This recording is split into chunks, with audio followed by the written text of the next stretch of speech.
नमस्कार, मैं हूं मोनिका सिंह और आप देख रहे हैं इन खबर। आज की सबसे बड़ी अंतर्राष्ट्रीय खबर, प्रधानमंत्री नरेंद्र मोदी का जापान और चीन का अहम दौरा। ये दौरा न सिर्फ एशिया बल्कि पूरी दुनिया की राजनीति और अर्थव्यवस्था के लिहाज से बेहद अहम माना जा रहा है। तो चलिए शुरुआत करते हैं और जानते हैं मोदी के इस डिप्लोमैटिक मिशन के मायने की। प्रधानमंत्री मोदी का पहला पड़ाव है जापान। दोनों देशों के रिश्ते ऐतिहासिक और मजबूत रहे हैं। इस दौरे में मुख्य एजेंडा रहेगा आर्थिक सहयोग बढ़ाना, टेक्नोलॉजी और इनोवेशन में साझेदारी, इंफ्रास्ट्रक्चर और हाई स्पीड रेल प्रोजेक्ट्स पर बातचीत। याद दिला दें कि भारत में बुलेट ट्रेन प्रोजेक्ट जापान की मदद से ही आगे बढ़ रही है।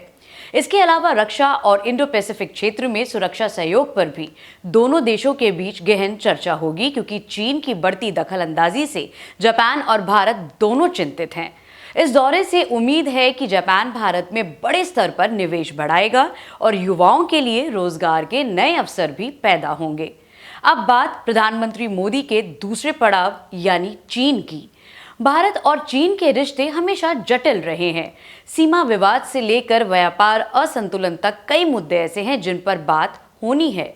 लेकिन इस दौरे का मकसद है तनाव को कम करना, आपसी संवाद को मजबूत करना और क्षेत्रीय स्थिरता के लिए रास्ता निकालना। मोदी और शी जिनपिंग की मुलाकात से यह देखना दिलचस्प होगा कि क्या सीमा विवाद पर कोई नरमी आती है।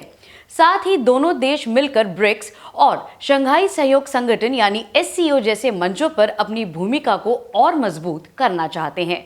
विशेषज्ञों का मानना है कि अगर बातचीत सकारात्मक रहती है तो भारत चीन व्यापार संतुलन में सुधार हो सकता है और दोनों देशों के बीच सहयोग की नई संभावनाएं भी खुल सकती हैं।